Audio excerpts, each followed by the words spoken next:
Assalamualaikum warahmatullahi wabarakatuh. Selamat berjumpa kembali dengan saya, sahabat Sagusanov. Pada video kali ini saya akan membuat tugas 2 workshop Sagusanov Kain Master. Tugas 2 ini berkaitan dengan pengambilan gambar video. Pada tugas 2, yang pertama saya lakukan adalah memberikan subscribe pada channel Berbagi TV. Di sini untuk channel Berbagi TV sudah saya subscribe. Kemudian sebagai tugas yang berikutnya memberikan like atau suka pada video materi. Untuk video materi sudah saya tonton.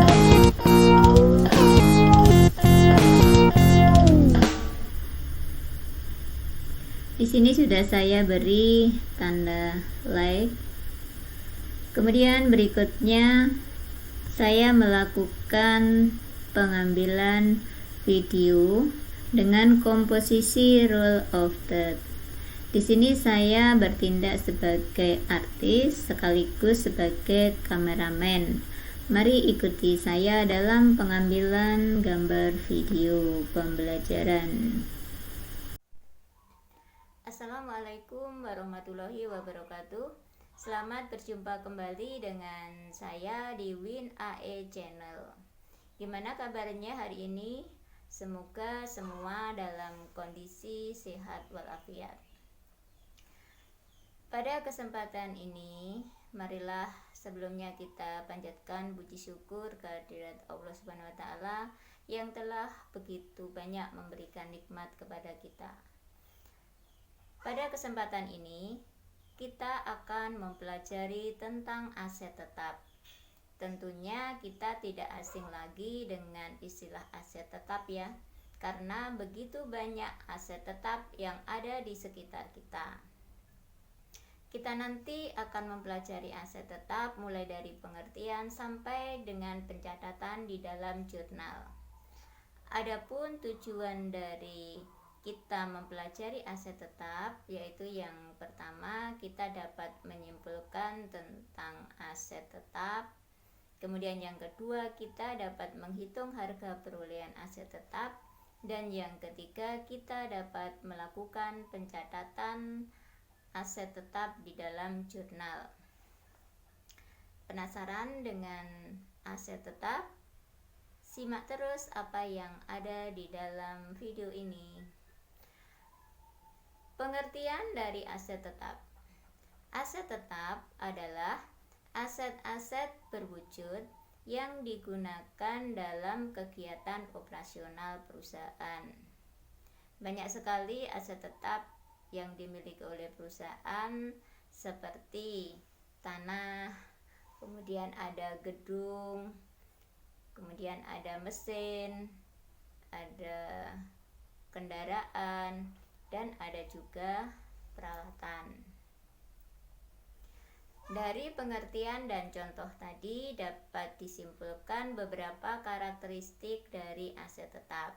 Yang pertama, aset tetap mempunyai wujud fisik. Jadi kita dapat melihat secara langsung dari aset tetap tersebut. Kemudian yang kedua, digunakan dalam kegiatan operasional perusahaan. Sebagai contohnya gedung. Gedung itu digunakan oleh perusahaan untuk melakukan proses produksi. Kemudian yang ketiga, mempunyai masa manfaat jangka panjang, biasanya lebih dari 1 tahun. Bahkan sesuai dengan ketentuan Undang-Undang Perpajakan, di sini masa manfaat dari aset tetap dibagi menjadi beberapa kelompok. Ada yang 4 tahun, 8 tahun, 16 tahun, dan 20 tahun. Karakteristik yang keempat yaitu tidak diperjualbelikan. Jadi kalau perusahaan itu mempunyai aset tetap, fungsinya di sini adalah digunakan sendiri di dalam perusahaan dan tidak untuk diperjualbelikan. Jadi mungkin di sini kita perlu hati-hati. perusahaan sama-sama mempunyai kendaraan, tetapi ada yang sebagai aset tetap, tetapi ada juga yang fungsinya sebagai persediaan barang dagangan. Jadi kembali pedomannya adalah karakteristik dari aset tetap tersebut. Berikutnya, kita akan membahas mengenai harga perolehan aset tetap.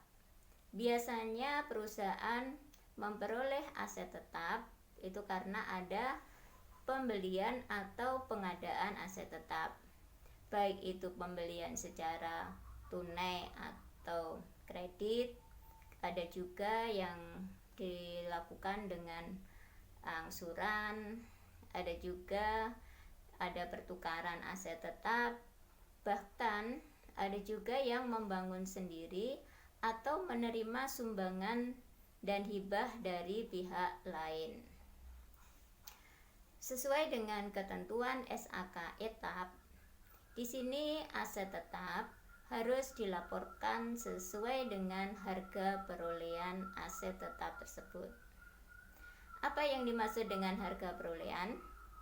Harga perolehan itu adalah harga beli ditambah dengan biaya-biaya lain yang dikeluarkan sampai aset tetap tersebut siap untuk digunakan. Sebagai contohnya, misalnya perusahaan membeli sebuah mesin dengan harga 75 juta.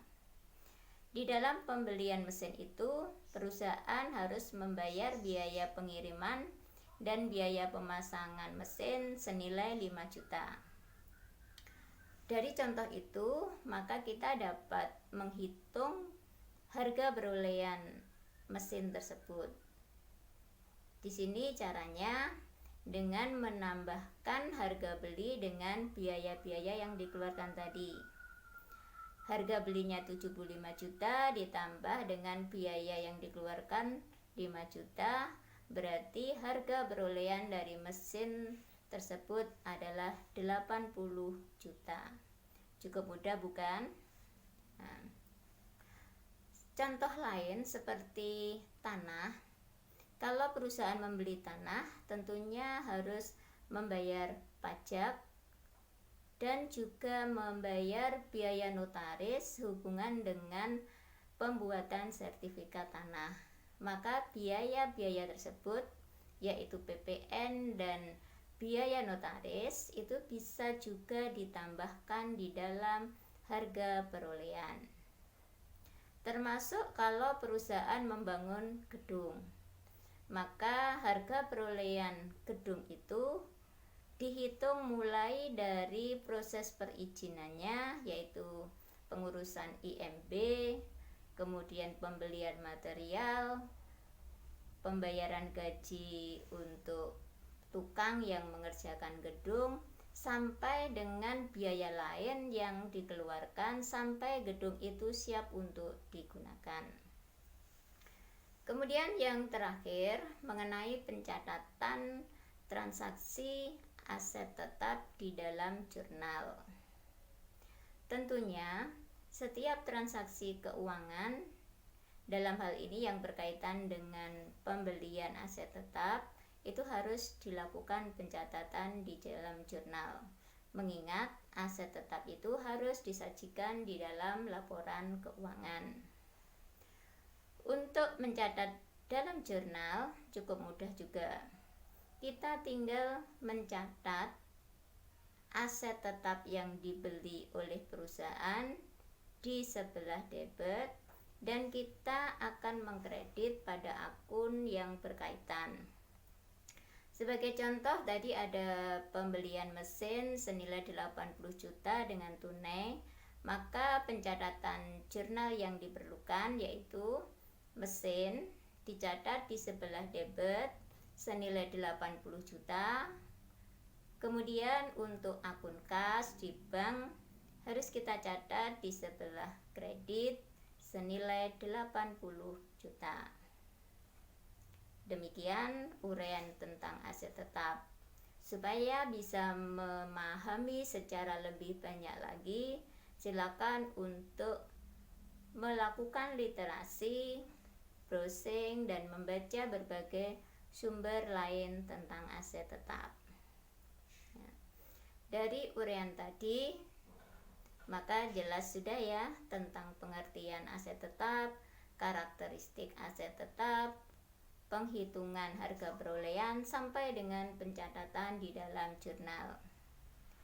Supaya lebih memahami tentang aset tetap, silahkan untuk mengerjakan latihan yang ada di modul atau LKPD. Sekian uraian dari saya tentang aset tetap. Kurang lebihnya mohon maaf. Sekian, wassalamualaikum warahmatullahi wabarakatuh.